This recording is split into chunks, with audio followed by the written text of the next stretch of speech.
안녕하세요. 여행작가TV입니다. 이번에 소개해드릴 내용은 어떤 거죠? 니모 작가님의 드로잉 제주책에 대해서 이야기를 나눠볼까 합니다.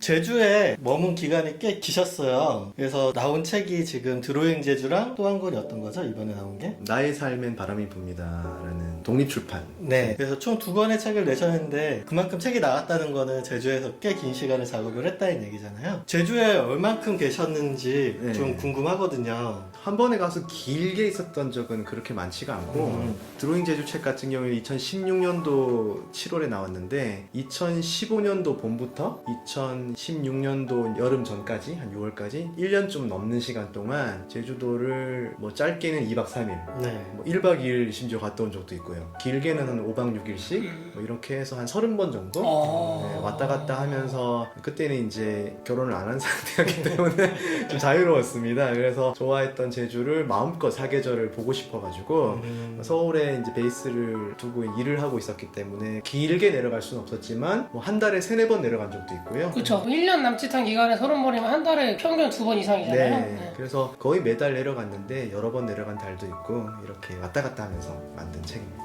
왜 제주가 그렇게 마음에 들었는지 드로잉을 하는 데 있어서 좀 매력을 느꼈던 부분이 있나요? 제가 처음 제주도를 갔던 건 학생 때, 중학교, 고등학교 때 네. 이제 수학여행으로도 가고 가족여행도 가고 했었는데 그때는 사실 관광지로서의 제주로만 알았지 지금처럼 제주도를 깊이 이해하고 있지는 못했고요. 제가 첫 책인 시간을 멈추는 드로잉을 탈고를 하고 출간되기를 기다리고 있던 때였는데 2015년도 초였는데 몸이 되게 안 좋았어요.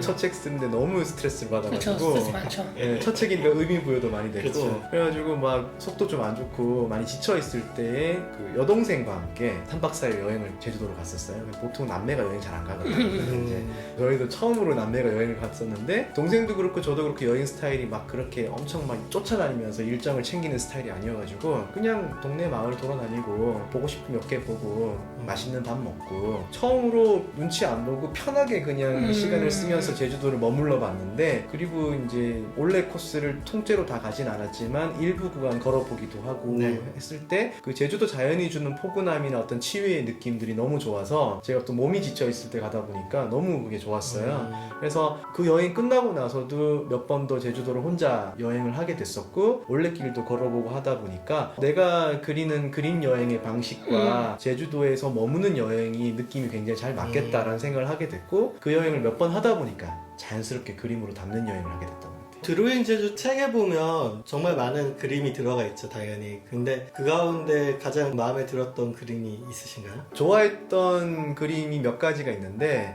동복리라는 제주도 동쪽에 작은 마을이 있어요. 거기에 이제 300년 넘은 팽나무 한 그루가 네. 겨울에 잎을 다 떨구고 눈을 맞으면서 서 있는 팽나무가 있었는데 그 팽나무는 목질이 굉장히 단단해가지고 천천히 자랍니다. 바둑판으로도 쓰이고 얘가 그러니까 천천히 자라는데 제주도는 바람이 심하잖아요. 네. 그리고 바닷바람의 영향을 받아가지고 한라산 쪽으로 가지가 이렇게 휘어서 이제 네. 자라게 되는데 그런 걸 편형수라고 하거든요. 네. 휘어지면서도 힘들게 계속 한쪽으로 자라는 그 나무가 너무 멋있어가지고 그 나무를 보면서 좀 프리랜서 초기여서 수익 구조도 불안하고 되게 마음이 힘들던 때 그 나무를 보고 위안이 되게 많이 돼서 그 팽나무 그림을 굉장히 좀 제가 좋아하고요. 그거 말고도 이제 뭐 자연수국이 피어있는 송악산 풍경이라든지 아니면은 제가 좋아하는 조그만 옛날 포구 마을이 또 하나 있어요. 망장포라는 곳이 있는데 그게 작년에 보수공사를 했다고 하는데 어떻게 바뀌었을지 모르겠는데 아무튼 저는 예전 망장포 느낌이 너무 좋아서 제주도 옛날 포구는 사실 바람이 굉장히 많고 파도가 세다 보니까 네. 여러 겹으로 중첩해서 포구를 만드는데 이 망장포는 그냥 포구가 하나밖에 없어요. 그 웅덩이가. 그러다 보니까 또 남쪽에 있는 서귀포 근처 포구에서 태풍이 바로 직격탄을 맞는 곳이기 때문에 포구 하나만으로 배를 보호해야 되다 보니까 포구의 그 담이 굉장히 높아요.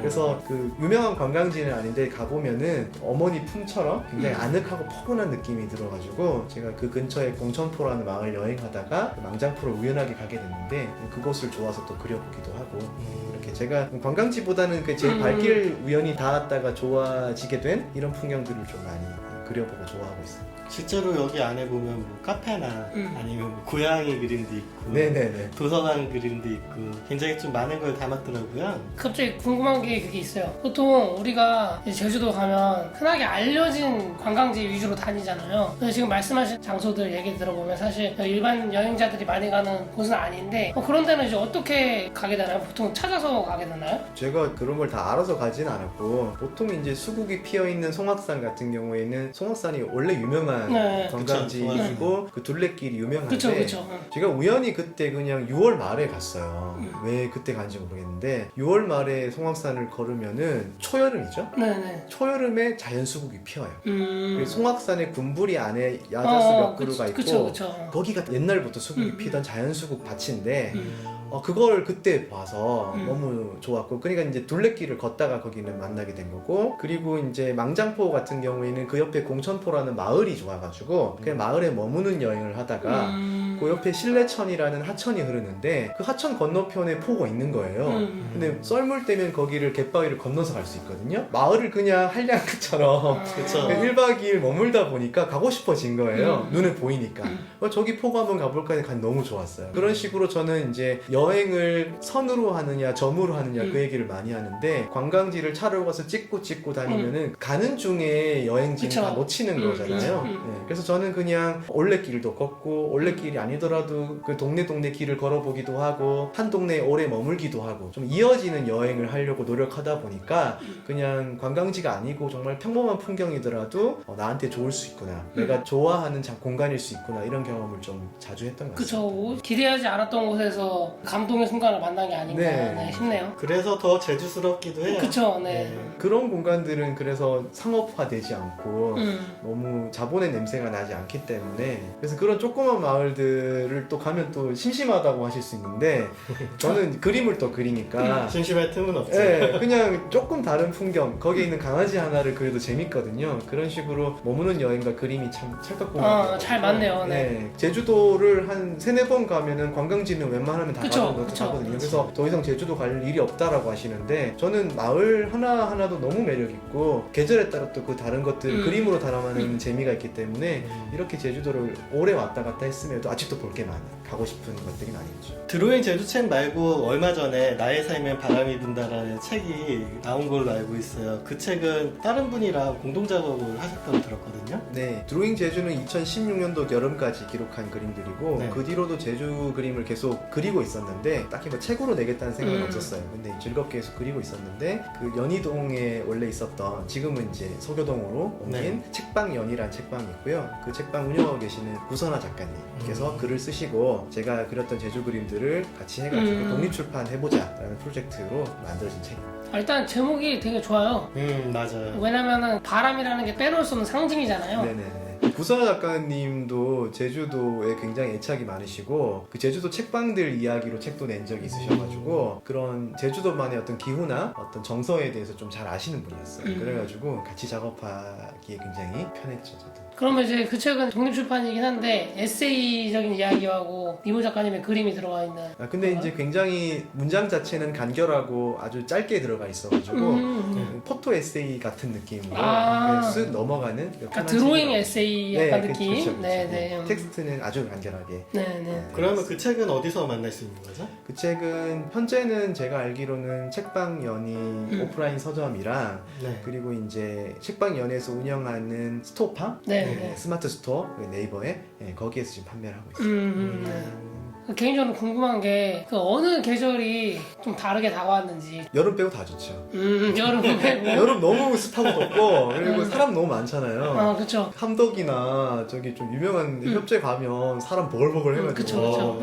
밥도 줄 서서 먹어야 되고 여름 빼고 다 좋죠. 봄, 가을, 겨울 다 매력이 있고요. 겨울에도 그렇게 많이 안 추워요. 네. 맞아요. 기온이 영하로는 안 떨어지기 때문에 바람만 안 불면 괜찮은데 바람이 문제죠. 바람이 그쵸. 네. 네, 그리고 이제 제가 제일 좋아하는 계절은 가을 가을이고요.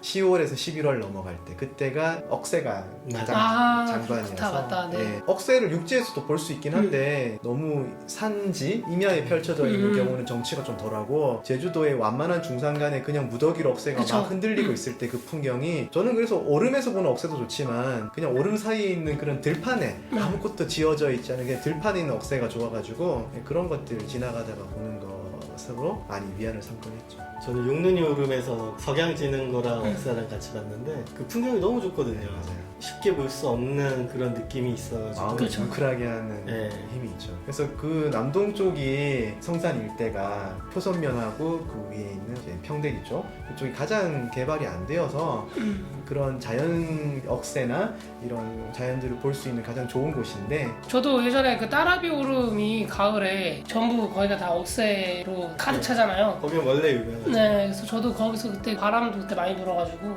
그 출렁이는 억새를 되게 감동 깊게 봤던 적이 있어요. 그래서 지금 억새 얘기하니까 또 그때 생각이 약간 나기는 하네요. 네. 아, 따라비 오름도 아주 유명하죠. 네. 따라비 오름이랑 다랑시 오름이랑 네, 네. 다랑시 오름 밑에 있는 아끈 다랑시랑 요즘에는 새별 오름도 워낙 많이 가셔가지고 녹고매나 억새가 유명한 오름들이 참 많은데 꼭 억새 필 때 아니라 특히 녹고매 같은 경우에는 겨울에 가시면은 그 녹고매 오름에서 한라산 쪽에 눈이 확 정말 쌓여 있는 그 절경을 가까이서 볼 수 있거든요. 아. 그래서 그 오름은 오름 자체로도 좋지만 오름에서 바라보는 그 한라산 쪽 풍경이 또 압권이라고 또 할 수 있겠습니다.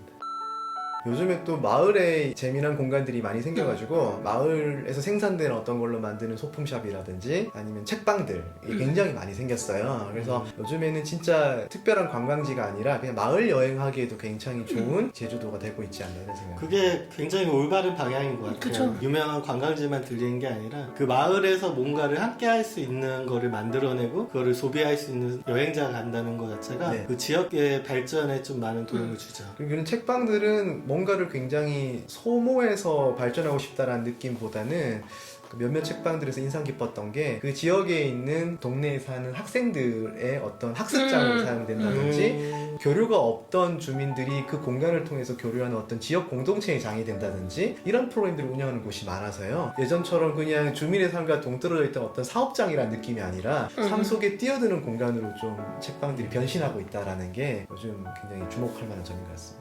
그러면 제주 이야기를 지금까지 나눴고요. 저희는 다음에 다른 이야기로 찾아뵙도록 하겠습니다. 감사합니다. 감사합니다.